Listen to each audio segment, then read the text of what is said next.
speaking of gauges on dudes, I've never met this guy, and I don't want to kind of bring up old wounds here.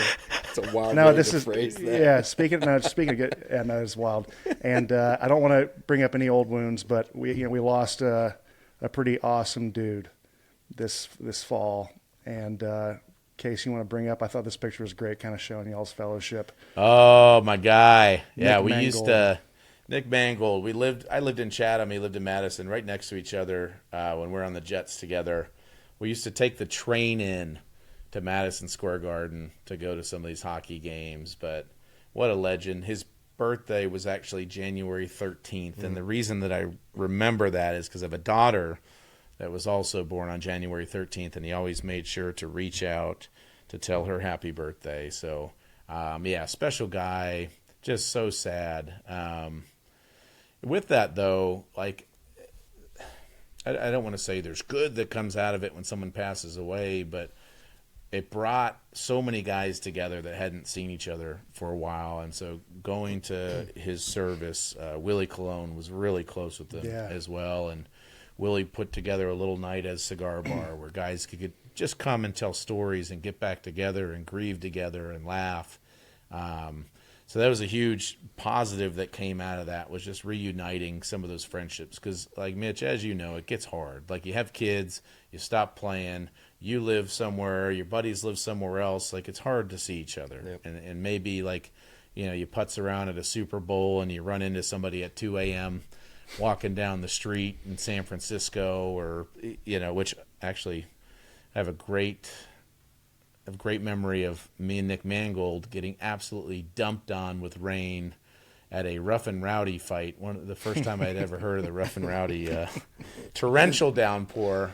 But they just get fewer and far between when you're retired and you just don't see each other as often, and kids and life gets in the way. So was nice to be able to reunite with some people over that, and all of us kind of grieve together. And the hardest part that comes out of that too is, like, he's got kids, man. Yeah. He's got 4 young kids, and that part of it, like his oldest son Matthew, like, all of a sudden you have to grow up like that, So it was tough to see, but I was really proud of Matthew and the way that he just presented himself and looked everybody in the eye and shook everybody's hand. And they certainly have a huge support system to lean on if they need it.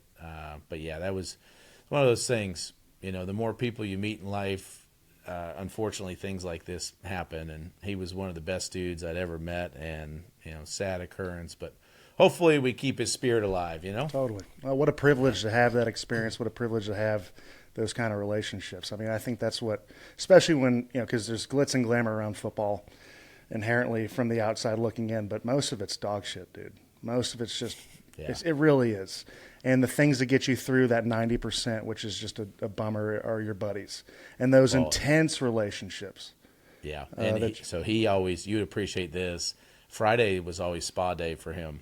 So if there's a home game, he had a green robe that said Mangold 74 on the back that he put on after practice and get all pampered and massaged and get his treatments. And then if it was an away game, he had the white one that said Mangold 74 on the back. But spa day was always a big one for us that we look forward to.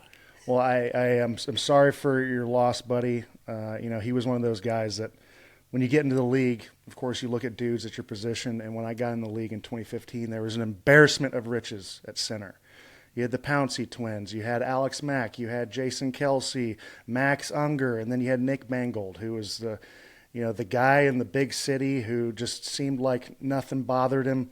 Everyone had his back. He was friends to all. Like, so what? Bringing that up, I just think that it was such a privilege to see him do his work. I never met the guy, but also just these past few months, the outpouring of support to his family and just having these moments, I thought is with his buddies, super cool. And Willie Colon's the man. I've gotten to meet him a few times. He's the best. And I just made a note. I'll tell Eric Wood you didn't include him on the centers list when you came in to the league. So Oh, shit. Eric Wood. Yeah, Gotcha. So ChatGPT didn't help me out with that one,